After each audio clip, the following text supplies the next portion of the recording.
general appropriations ang ginalaw pa yung program. In fact, towards my ending statement, I have said the 2025 budget is the most corrupt budget ever passed in the history of Congress. Sinabi ko yan. You know what? Nung araw sa time namin, pag may nag-mention sa previous budget, yung former chairman, tatayo kagad yan sa plenary. Magsasalita, question of privilege, individual and collective privilege, i-explain kung anong nangyari. Mr. Chairman, August 4 ako nagsabi, 2025 budget is the most corrupt budget. Hanggang ngayon, wala akong narinig na denial man lang sa previous chairman o sa previous members ng committee.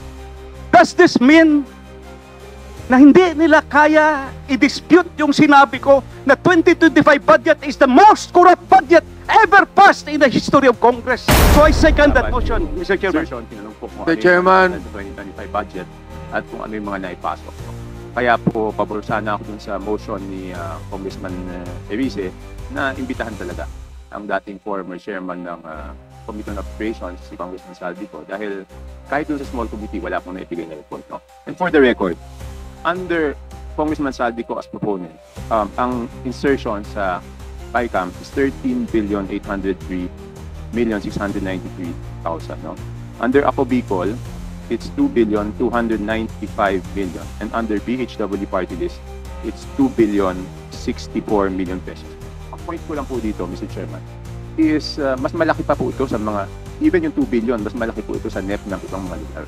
So bakit kailangan dumaan sa party list ang mga proyekto para sa distrito? Bakit hindi po pinababa sa distrito directly? At ang makakasagot lang po yan is si Congressman Saldico. Okay. Anyway, pangalawa po, nakita ko po yung listahan ng invited resource persons. Hindi po ba man natin inimbitahan si Mayor Benji Magalong?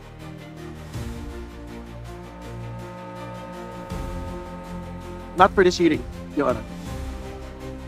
Pero iimbitahan po ba siya sa susunod na pagdinig? At the future hearing, Yes, sa next hearing. we have to discuss it. Because nandito po kanina si Pante, siya po yung nagsabi na wag naman akusahan yung House at pangalanan kung sino yung tinutukoy. At pumayag naman po si Mayor Magalong na tukuyin pag siya ay inimbitahan ng House kung sino yung tinutukoy niya na pinakamalaki ang nakukuha na 20%. So ang tanong ko po, bakit pa po hindi imbitahan kaagad ng committee para malaman na po natin kung sino yung tinutukoy niya, Mr. Chair? I think we have a commitment that we will invite him. But the commitment is not on the next hearing. Kasi marami po tayo pag-usapan. In fact, gusto natin isa-isahin yung mga Sims construction, hindi yung nagpakita. St. Timothy, hindi yung nagpakita. Ito yung alam ng mga tao na gusto malaman yung katotohanan. So, ibig sabihin, we are united with Mayor Magalong on his commitment against corruption, for him to name the 67 lawmakers, no question. But he will be required in this committee to do it on their own. State 67 lawmakers who are contractors first. Second, lawmakers who are allegedly receiving 30 to 40% kickback. That will come in due time. That is the commitment of this committee. Kasi sa sinasabi niya, ang pinakamalaking nakukuha ay yung Committee on Appropriations. So hindi pa mas mabuting i-address na po natin? Kasi nandiyan po, si Congressman Abante, nadinig ko po yung interview nyo, sabi nyo po, dapat pangalanan po ni Mayor Magalong. So ayaw nyo bang mag-present ng motion na imbitahan na siya kaagad para pangalanan na rin po niya? Sinabi naman po niya na willing naman po siyang imbitahan. Congressman Abante, you're being asked. Shout out us reaction vlog, YouTube channel. Please like and subscribe. Mabuhay kayo. Secretary Bonoan as a resource person. All about it. Alright, sige po. So nagsisimula po ito sa Tiring District. Tapos po ito pinapadala sa mga regional offices for consolidation. Correct, Your Honor. Pagkatapos po ay paradala to sa central office. Particularly sa planning office, Department of Public Works. To consolidate po ito including all the regional offices, central offices. Expenditures program, tama po. Pagkatapos po ito ipadadala sa Correct, Your Honor. At ang BBM po ang magko-consolidate nito. Ito po ay papasa sa Office of the President at aprobahan ng gabinete. Tama po yun. Dito po nabubuo yung National Tama po yun. Pagkatapos po, ito po ay pinadala sa Kongreso, House of Representatives. Tama po. Tama po yun. At ito po ay magiging General Appropriations Bill. Tama Yup. po yun. At magkakaroon po ng mga hearings at magkakaroon po ng amendments. Errata. Tama po. No? Tama po Kaya, yun. based on consultation with representatives, consultation with the Committee on Appropriations. Tama po yun. Tama po yun. At pagkatapos po, ito ay aprubahan, second reading. At dito na po magtatapos ang papel, Department of Public Works at ng DBM. Tama po. Tama po, Your Honor. Sa House of Representatives. Pagkatapos po, pag na-aproba ng second reading, meron pong small committee, appropriation, para po pag-aralan yung mga individual amendments ng mga representatives. Tama po ba sa inyong pagkakaalam? Tama po, Your Honor. Pagka ito po ay na-aprobahan on second and third reading, ito po ay padadala sa Senate. Tama po. Magkakaroon po tayo ng BICAM. At yung BICAM po,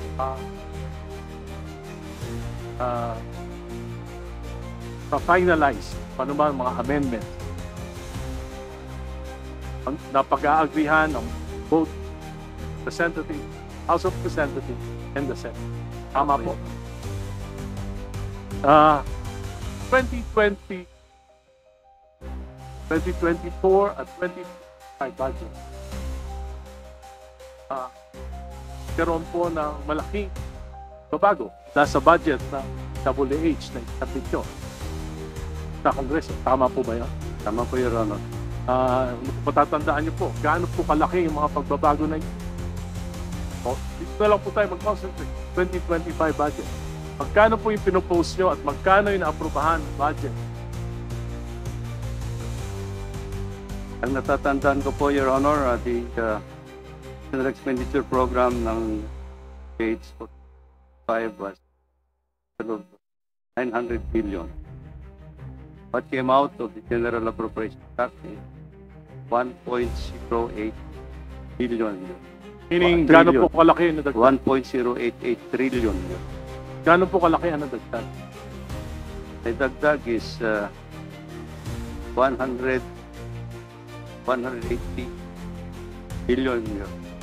At sa nadagdag po na 188 billion, ito po yung mga infrastructure projects. Tama po. That's correct. Sa pagkakaalam nyo, saan kumuha ng mga program of works at paano nakapagdagdag ang House of Representatives at ang Senate ito sa mga galing po ba ito sa DPWH yung mga programa na ito? Yan ay hindi paliwanag po, Your Honor. So ito po ay ginawa ng BICAM without their knowledge. So makakaalam lang po ng mga insertion na ito ay particularly yung BICAM, Senate Committee on Finance and Committee on Appropriations of the House of Representatives. Tama po ba yun? Well, as far as we know, Your Honor, that's the product of ICOM. Camera. Thank you. Yun na lang po ang aking at Mr. Chair, I would like to move that in order to clear up things, clarify matters, should invite the Chairman of the Committee on Appropriations in last Congress, the 19th Congress, and the Chairman of the Committee,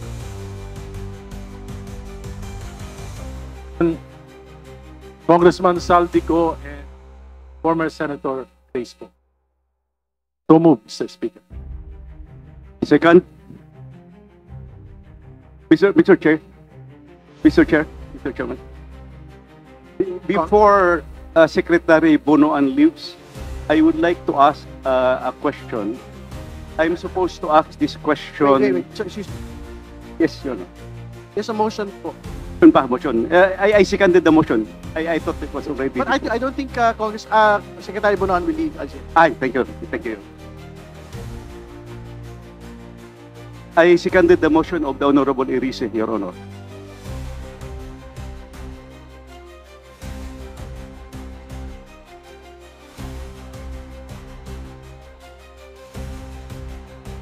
Can we restate the motion, please?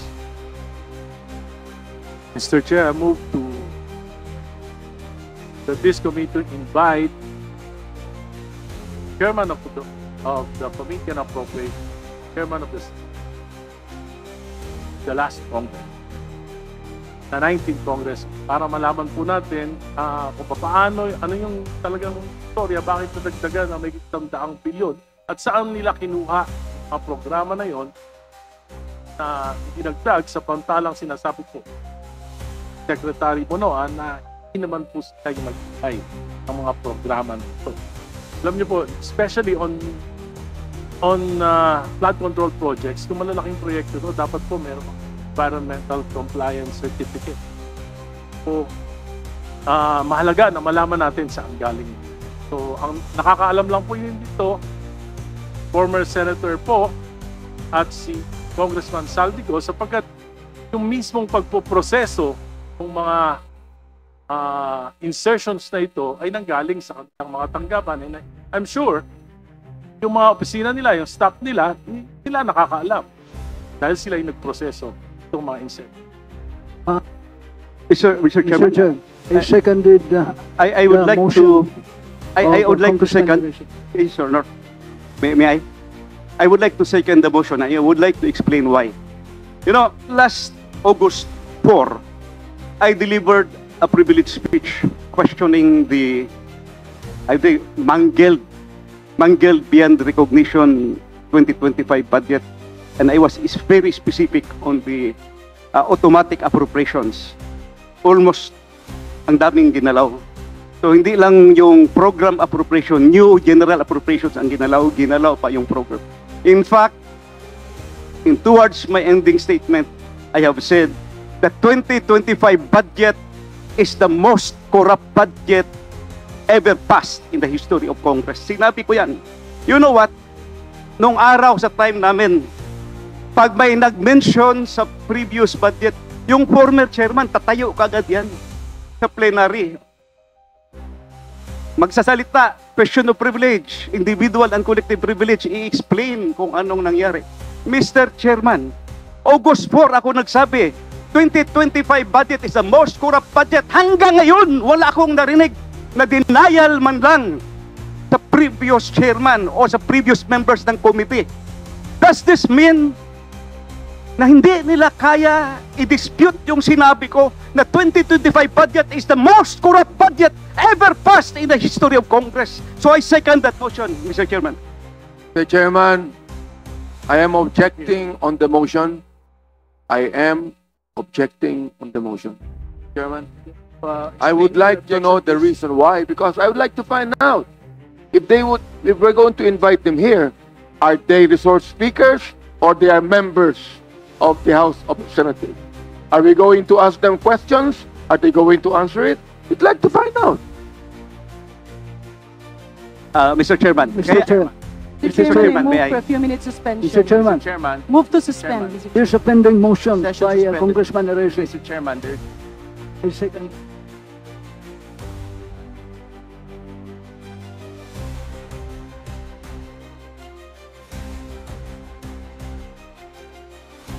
Turning to the previous motion, there are particular details on how we would want to dispose of the motion, particularly because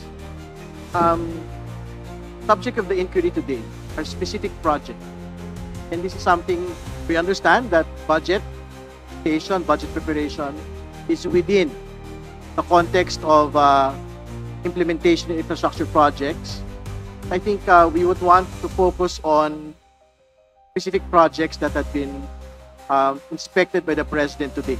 The further that we delay discussions on the matter, I think the public will be more frustrated with Congress. So what is the pleasure of Congressman Enrique, Your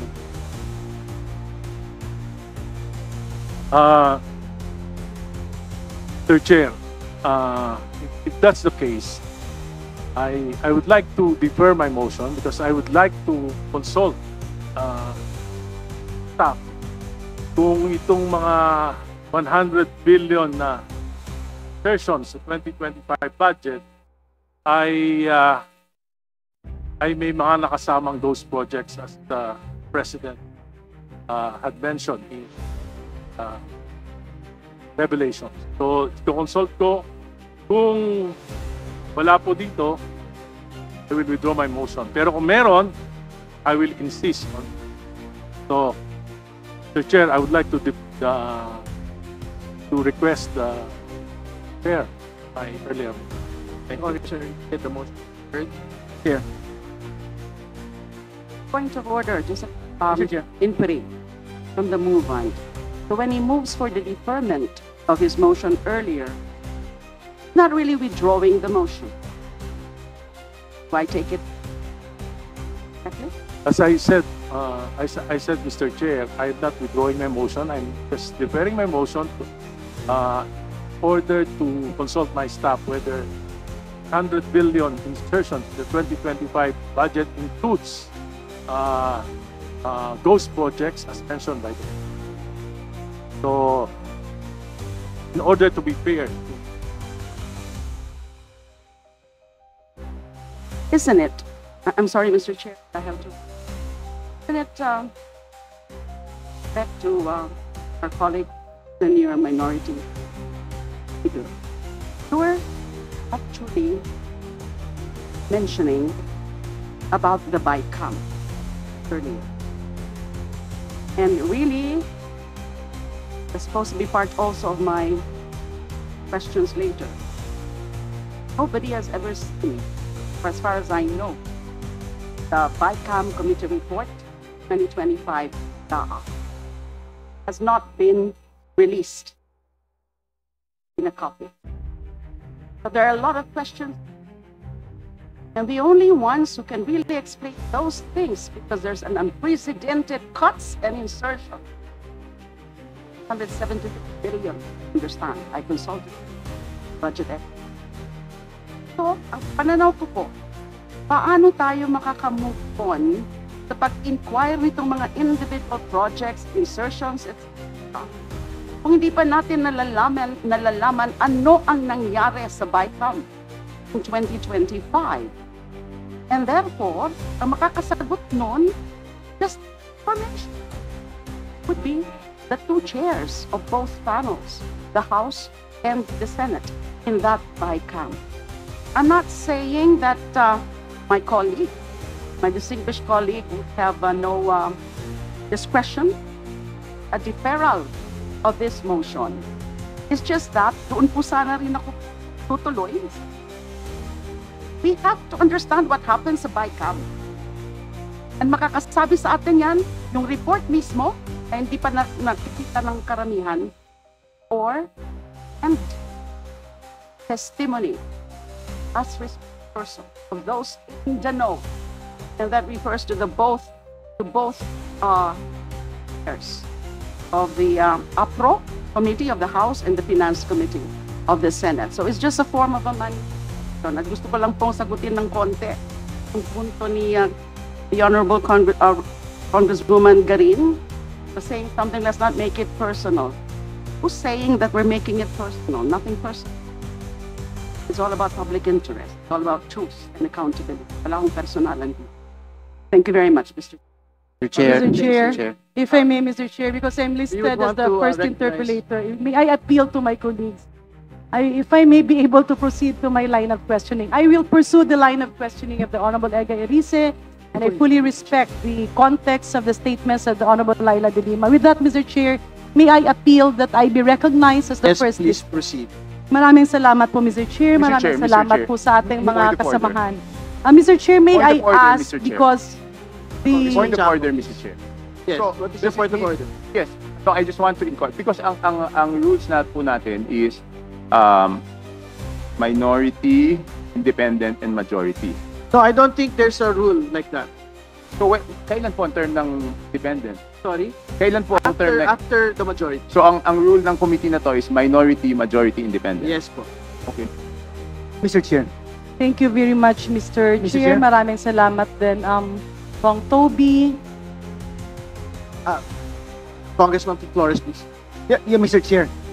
The former Secretary Bonoan is actually asking that he be excused, Mr. Chair, as there is going to be a turnover for the DPWH with the new Secretary, Mr. Chair. Yes, I understand. With but the undertaking that he will come back and in the next scheduled hearing. Mr. Chair. just Mr. finish Chair, this interpellation, then we can. Precisely the reason that I want to move forward because the subject of my interpellation will be answered by the Honorable Bonoan.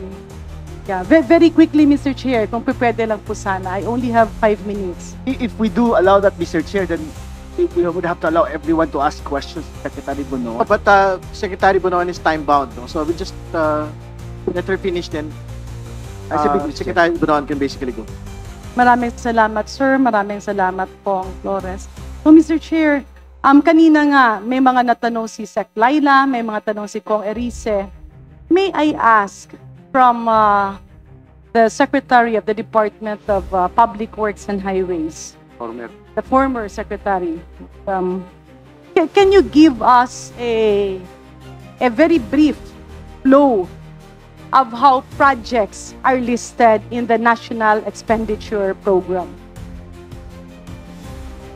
Your Honor, the process starts from engineering districts, consultation with various sectors. Point of order, Mr. Chair. Sorry to interrupt. Hindi po kaya nabanggit na po ni Secretary Bonoan yung tanong po ni Congresswoman Garin sa pagtatanong po ni Congressman Erice. This is just a duplication of the question propounded by Congressman Erice. But I think we have to give her the honor of asking the question. Even if it's a repetition of what was asked Mr. Chair, earlier. what rule did my question violate? May I appeal to our colleagues, magrespetuhan tayo. Kung tiyempo nyo naman, pwede kayong magtanong. I gave that preliminary question because I'm moving to the next question. This is a point of order po. What law Yeah, did I violate in asking a question, Mr. Chair? Hindi na po ba ako pwedeng magtanong? I'm making the Kailangan ba yung tanong ko, ipaalam ko kay Congressman Marcoleta? Binanggit ko lang po na natanong na po kasi ni Congressman Erice yung pong katanungan ng ating That's why, Mr. Chair, mambabatas. I mentioned that my questions is in line with the question of Congressman Erice. That's why I'm setting the premise. Let's move forward, Mr. Chair. Sayang ang oras na hinihinto natin ang investigasyon na ito. If the premise was laid already, why do we have to repeat it? Because, Mr. Chair, I have my time. I'm laying down my premises of ano po ba ang kinakatakutan ni Congressman Marcoleta sa mga katanungan ko? Wala po. Then Wala let me po. proceed, Mr. Gusto po Chair. natin It's my mag-move time. forward. The chair will rule. Kailangan The chair will rule, itirin po please. natin ang oras. Di po ba? Oras ko po ang kinakain ng mga tanong ko. And Mr. Chair, may I move that my time be sent back to point zero? Okay, Mr. Chairman, kanina po pinag-uusapan yung insertion, tinanong po kung ano yung mga natanggal sa 2025 budget at kung ano yung mga naipasok. Kaya po, pabor sana ako dun sa motion ni Congressman Erice na imbitahan talaga ang dating former chairman ng Committee on Appropriations, si Congressman Saldico, dahil kahit dun sa small committee, wala pong naibigay na report. No?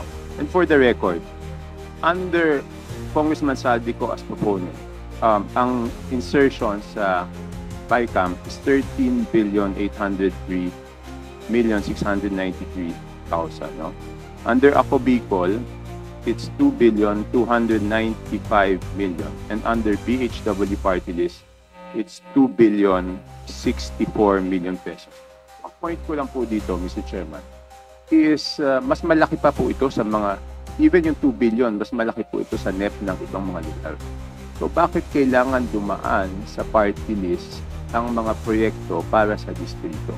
Bakit hindi po binababa sa distrito directly? At ang makakasagot lang po yan is si Congressman Saldico.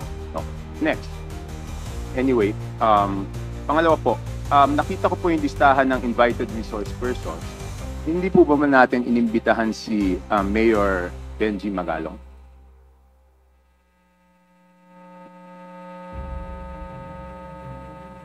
Not for this hearing, Your Honor. Pero iimbitahan po ba siya sa susunod na pagdinig? At the future hearing. Hindi, sa next hearing. We have to discuss it. Because nandito po kanina si Bante, siya po yung nagsabi na wag naman akusahan yung House at pangalanan kung sino yung tinutukoy. At pumayag naman po si Mayor Magalong na tukuyin pag siya ay inimbitahan ng House kung sino yung tinutukoy niya na pinakamalaki ang nakukuha na 20%. So ang tanong ko po, bakit pa po hindi imbitahan kaagad ng committee para malaman na po natin kung sino yung tinutukoy niya, Mr. Chair? I think we have a commitment that we will invite him. But the commitment is not on the next hearing. Kasi marami po tayong pag-usapan. In fact, gusto natin isa-isahin yung mga Sims construction, hindi yung nagpakita. St. Timothy, hindi yung nagpakita. Ito yung alam ng mga tao na gustong malaman yung katotohanan. So, ibig sabihin, we are united with Mayor Magalong on his commitment against corruption. For him to name the 67 lawmakers, no question. But he will be required in this committee to do it under oath. State 67 lawmakers who are contractors first. Second, lawmakers who are allegedly receiving 30 to 40% kickback. That will come in due time. That is the commitment of this committee. Hindi, kasi sa sinasabi niya, ang pinakamalaking nakukuha ay yung Committee on Appropriation. So hindi pa ba mas mabuting i-address na po natin? Kasi nandyan po, si Congressman Abante, nadinig ko po yung interview nyo, sabi nyo po, dapat pangalanan po ni Mayor Magalong. So ayaw nyo bang mag-present ng motion na imbitahan na siya kaagad para pangalanan na rin po niya? At sinabi naman po niya na willing naman po siyang imbitahan. So, Congressman Abante, you're being asked. Should I make the motion now? Better, Mr. Chair, to show na talagang seryoso tayong imbitahan siya. I just have one. Mr. Chair. Before speaking, I have one question lang po to Congressman Chaco. Is this part of your interpellation or what is this? Okay. All right. It's part of my 5 minutes, Mr. Okay, Chair. all right. And after this, I will have no further questions because this will be my basis of seeing if talagang may pupuntahan tong committee na to o wala. Kung ayaw natin imbitahan si Mayor Magalong sa agarang panahon, magkakaproblema tayo sa credibility niyan. But I think we have to state for the record as well that in many public forums, Mayor Magalong has labeled the committee as merely a moro-moro committee. So I think the public should look at that as well. Yes, Mr. Chair, pero sinabi niya, kahit tinawag niyang moro-moro, sinabi naman niya na willing siya magpumarap, di ba? Eh di, tingnan natin kung haharap siya pag inibitahan natin. I think Mr. Chair, point of order. Yes, please. I think we should be sensitive regarding the word moro-moro. May we delete the words because I think it was Kong Zia, who is a Muslim. It was, I think, an affront to the Muslim community. Yes, I understand it, but that was the exact statement of Mayor Magalong, labeling the committee as moro-moro. We will not remove it from the record, but because that is what he had labeled the committee. Mr. Chair, just coming it from the members of the committee and saying that it is moro-moro, I think it's quite personal on the part of the members of the committee. But anyway, I will abide by the decision of this committee. Thank you, Mr. Chair. Thank you, Congressman Santos. Again, would you want to respond to Mr. Chair, Congressman Chanco, please? there's no problem in making a motion, but as you made a promise to me, Mr. Chair, that one day Mayor Magalong will be invited, why don't we just finish the hearing right now? We still have a lot of contractors that are waiting to be investigated, to be interpolated. So why don't we wait? Why don't we finish this first before anything else? Bakit natin binugulo itong hearing na ito, samantalang marami naman naghihintay dyan ng mga contractors na very much willing to interplay. Thank you for your response. Congressman Chanco, please. No further questions. Thank you, Congressman Chanco.